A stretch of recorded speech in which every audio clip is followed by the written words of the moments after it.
So we all set goals, but staying consistent can be a challenge. That is where accountability partners come in. Having someone to check in on you, encourage you, hold you to your commitments may mean the difference between success and stagnation. My guest in this episode knows firsthand how powerful accountability can be. We'll be discussing how to choose the right partner, how to make the relationship work, and the best ways to stay on track. So if you've ever struggled with consistency or motivation, this episode is for you. What you need may be an accountability partner to gently move you to your desired goals. Welcome to the Minute Mastery Podcast, a conversational productivity and time management podcast where busy authors and entrepreneurs are inspired to create time for what truly matters. I'm your host, Ngozi Edema. I'm a time management coach, writer, and entrepreneur. Here you are encouraged to turn your minutes into milestones and to create at least 1 hour a day to work on your goals without feeling overwhelmed. And since you are here, hello, mamas and papas. Are you looking for the next book for the special kid in your life? Here is a book recommendation for you. Meet Freddy and the Veggies, an adventure where veggies are superheroes, fun, colorful, and a parent's secret weapon. Say goodbye to veggie battles at the dinner table. In Freddy and the Veggies, kids discover that healthy eating can be an exciting adventure, and they can still hang out with their sweet friends too. Fun characters and lively illustrations available in the Kindle store and in paperback formats. So, joining me in today's episode is Cassandra Crawley, Mayo, a corporate leader. The author of the book is Your Way in Your Way. She says it was bettered from her vision, which includes seeing a generation of women revived with a new vigor of life, equipped with a plan, support system, and courage. We all basically need all of this, Cassandra. So what triggered you to write the book is Your Way in Your Way? First of all, Nugazi, we went through this pronunciation before we started, but Yes, Ngozi. Don't worry. Yeah, first of Yes. all, I just wanted to thank you for inviting me on your show. I feel honored and grateful that I am here. Now, to answer your question, what led me to write the book is Your Way in Your Way because I was in my way. And the reason I say that is because I've been wanting to write a book for years. And every time I would get started, I'd get stuck. Or I'd start a little bit and then I'm like, this isn't making sense. It's not flowing greatly. And so I'd put it aside for another year, then another year, then there was 3 years. Then there was 4 years. And believe it or not, it was probably 12 plus years that I finally sat down during COVID and wrote my book because I was in my way, because I was concerned about what other people said. I was also concerned about, will it make sense? I was also concerned about people don't know me. Who would want to read my book? Who would want to read my story? So I had a lot of limiting beliefs that prevented me from moving forward and living out my potential, I would say. So that's what triggered me to write the book. As you're talking, you're just telling me my story as well. It took me about 10 years to do my book too. And every time it is my head that is telling me something that nobody else said. But I think they were saying it, but no one was saying anything. But it was me that was telling myself that it was Right. not possible. So That's it is correct. always like that. There's always this voice that keeps telling us that we cannot do it. Self-doubt. Yeah, that is so true. And just think of the many thoughts that we have every day, and probably 80% of those thoughts are negative. So Are imagine. negative. Yeah. Yeah, it's sad. So, but please provide us with some examples of being in your way, what being in your way looks like, because we both have had this sort of situation, and apparently it's a common thing that most people also have self-doubt. So what are examples of this so that someone listening to this podcast can see themselves in this and see what they can do to take themselves out of this being in their way syndrome. Absolutely. Uh, First of all, I wrote my chapters as love letters to women because it's a non-judgmental book. And my story is a lot of people's story, as I've heard, as I've seen, based on my reviews. And for example, I would say, dear women who are, um, dear women and their backstories, because who you were, how you grew up has so much to do with your adulthood. So the things that we think and that we have acquired as a young child has so much to do with who we are today. For example, you may have had parents that were very critical, or you may have had your guardian to say, you can't write, you can't do this, you can't make money off of this. Why would you want to do that? And all of those things go with you and come with you throughout your life. I wrote it was things like in your way, like low self-esteem that's in your way. There were things like that I call Mm-hmm. physical and mental health that kind of gets in your way doing for all that kind of thinking and everything. People are in their way because of their limiting beliefs. I can't do it, as I indicated. I always or not even that, I can't do it, but a lot of us strive for perfection. And nobody's perfect. It's all about progress, not perfection. So we always want to get it right. So I talked about things of that nature. I even talked about individuals wondering whether there was a God. Many people don't say that, but I know several people think that way when things aren't going the way that they would want them to go. Another thing that gets in our way is we're comparing ourselves. We want to be like this person. Why aren't we like this? Why aren't we like that? Why they have that career? I think I could do that, but why am I not doing it? Another thing that's in your way is social media. And through social media, you compare yourself. So I have a gamut of things that can be in your way to stop you from living your best life. So those are some of the things that let you know that you're in your way. And I call it when you're stuck. When you know in your heart of hearts that there's something you should be doing and you just can't do it. It could be a toxic relationship. It could be I need to forgive somebody. I need to apologize to this person. It's a number of things that prevent us from moving forward. Thank you. You mentioned maybe relatives telling you while you were growing up that you're not good enough, or they're ever so critical about what you do. Do you think that sometimes people around you could tell you that you can't do something because they can't do it? Yes. And that's another thing that I also talk about in my book is you want to be careful about who you associate yourself with. Association brings about assimilation.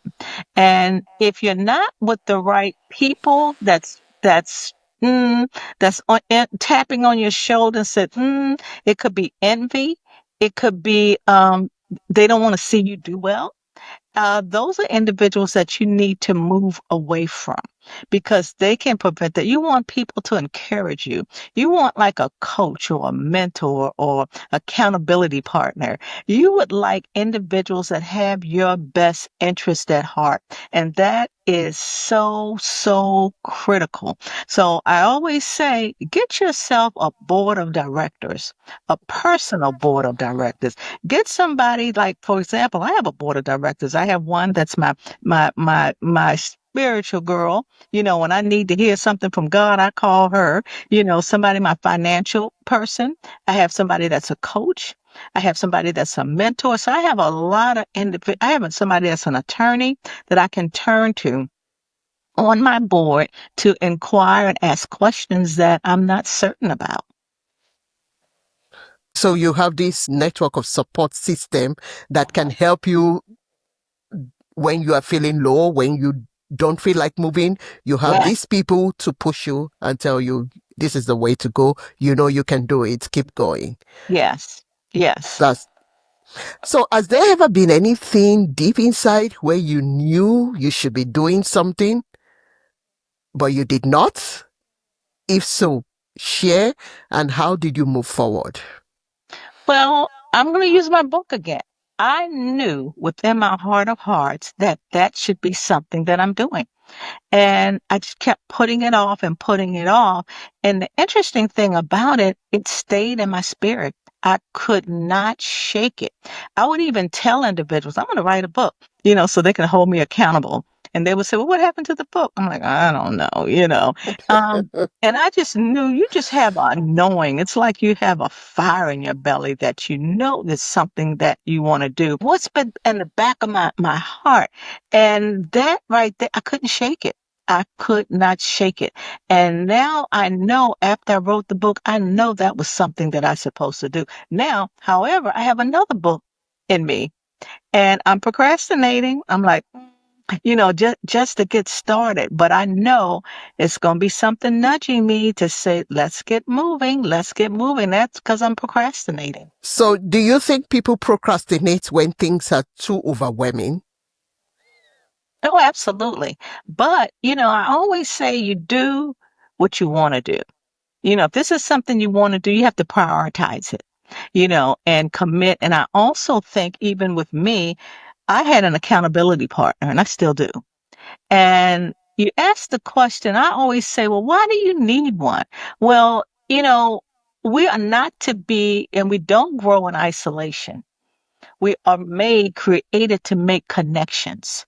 So somebody that has your same values, want your best interest at heart, not a yes person, but somebody that will um, look at you and say things to you because they're your mirror. They will share with you and remind you, well, what chapter are you on now in the book? I'm like, huh? What chapter? So you don't want to waste their time. You don't want to waste your time. So it's important to perhaps get somebody, and I call that an accountability partner, that's going to help you along on this journey. Thank you. So, these days, people talk about mentors, they talk about coaches, and now we're talking about accountability partners. Are they the same thing? The mentor, a coach, an accountability partner. Well, for me and my experience, they're all different. I, as indicated, had an accountability partner. My accountability didn't coach me, but she encouraged me. And so that's why I say that's different. I've had mentors in my career because I was the first African American female in my positions. Every position I had, I was always the first. So therefore, I would reach out to somebody that I knew I trusted because even with an accountability partner, you have to be vulnerable. And I trusted them and I seeked advice. So based on the experience they had, they mentored me about the direction that I should go in. Now, as for a coach, it's kind of like, a coach of a sports team. They're in it to win it. You figure out and talk about what are your goals? What is it that you want to accomplish? It could be you have a coach because you want to be promoted in your career, or you need a coach to help you probably look for something different to do. So they'll coach you along once you identify specifically what it is that you want to do. I want to win. You want to win at what? You know, I want to win in my career, or I want to win. I want to be a basketball player. I want to be a cheerleader. So how can I do that? And so I personally find find all of those different. They have been different for me, and I have all three of them. So, you and I said my book took me 10 years, yours took you about 12 years to write. Would you say if you had an accountability partner at the time, would it have improved your productivity and your time management and help you move things forward a lot sooner than you did? Absolutely. When I was led to write the book, I did not have an accountability partner. And then as time moved on, somebody approached me and asked me to be their accountability partner. And I was like, well, maybe you can be my accountability partner. And when I got the accountability partner, I tell you, it's a saying, when the student's ready, the teacher will appear. And I was ready. I was prepared because I knew that I didn't want to waste her time. And I'm a person of my word. So I'm like, okay. So what we did was we scheduled times. Every week on a Wednesday, we would meet at 3 o'clock, no more than an hour. We had an Excel document and we wrote on that document, like, for example, what are your goals for the year? Okay, so we would write our goals down for the entire year. And let's talk about what things good happened to you last week. What are some things you're proud of? What are some things that you didn't accomplish? What were some of your distractions in your goals? What are you doing this weekend coming up? What's on your plan for next week? So we would go over that every week, and sometimes we couldn't meet that week, but that was okay. But we knew what we said we were going to do the week before that. So as we go through it, and my goal for the week was to write a chapter. So how am I with my accountability partner? She said, "Okay, well, how did you do this week?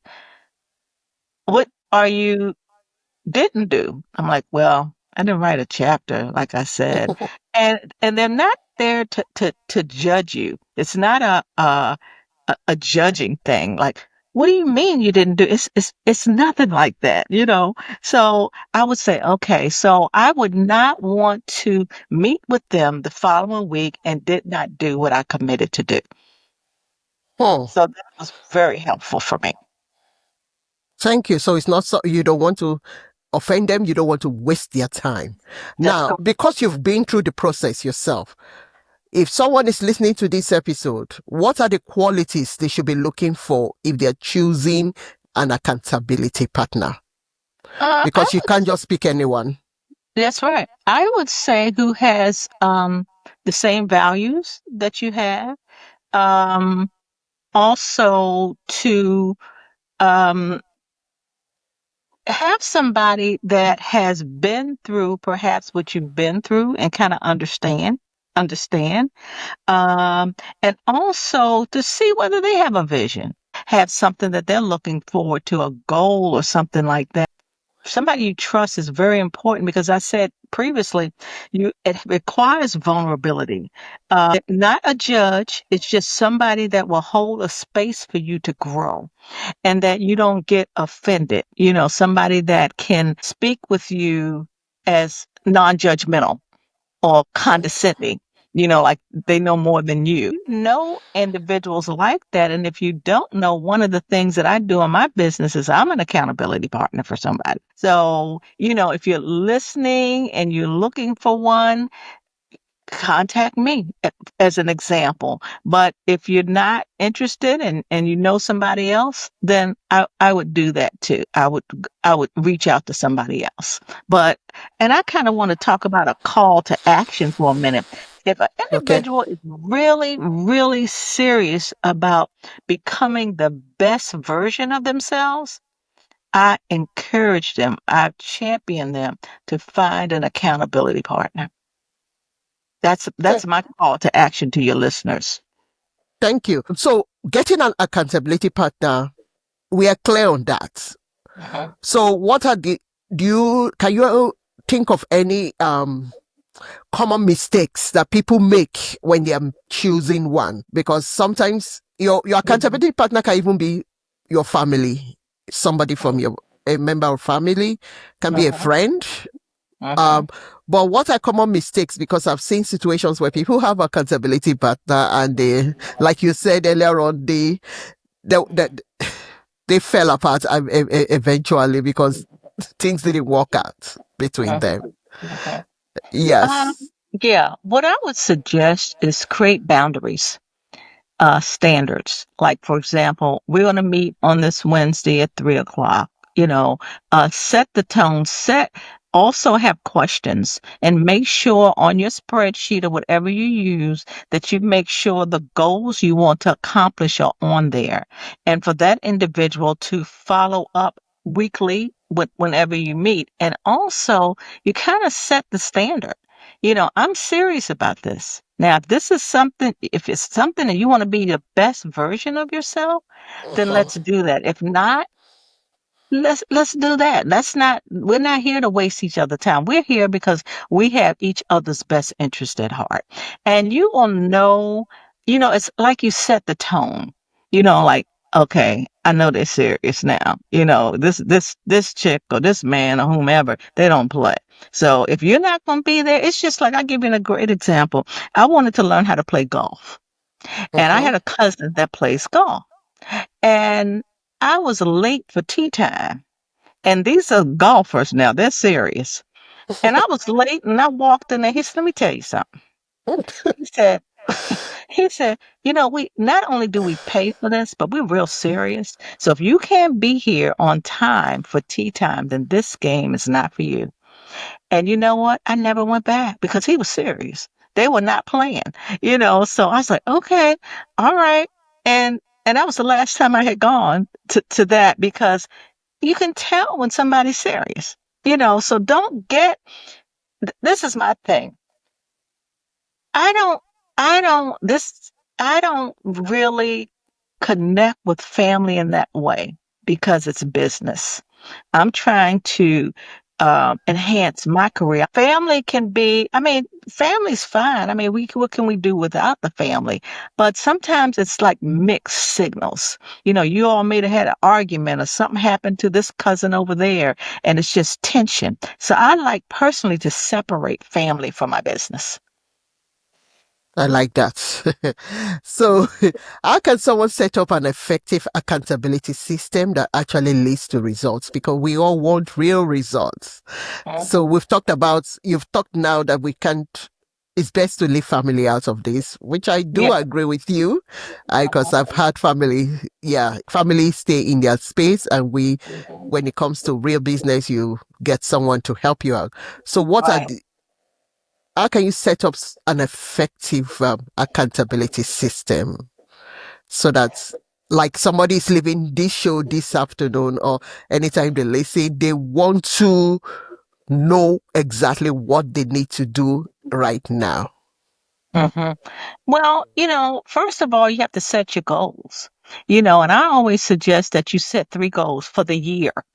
Like, it's not for next week, okay? Because you can't do everything in a day or a week. It Mhm. takes time, and you have to have steps that you take. So initially, you set your goals, you set the guidelines. Like, we're going to be on time. We're going to start at 3. We're going to do it on this day. I'm going to create a Zoom so we can do it virtually.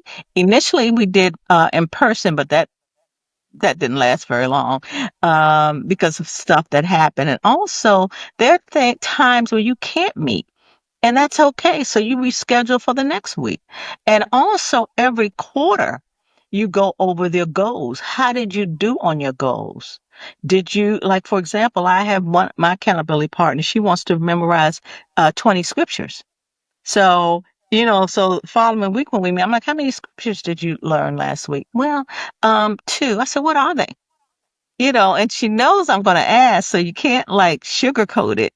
So she'll ramble the scriptures off. And then sometimes she just didn't get it done. So I don't ridicule her because she didn't do it.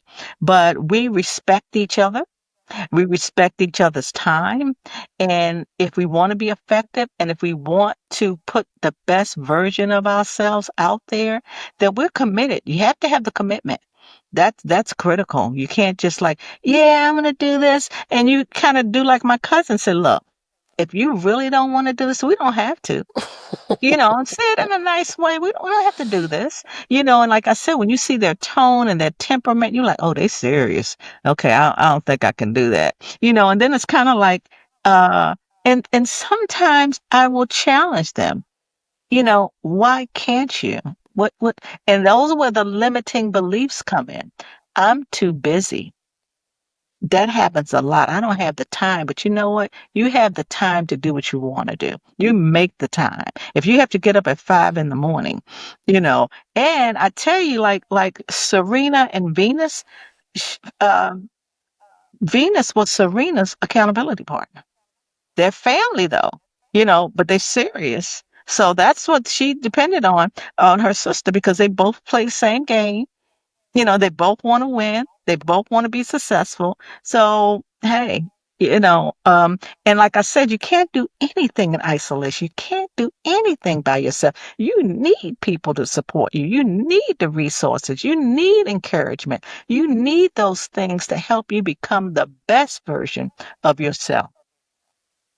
Thank you. So if someone wants to connect with you, where can they find you and what do they hope to get?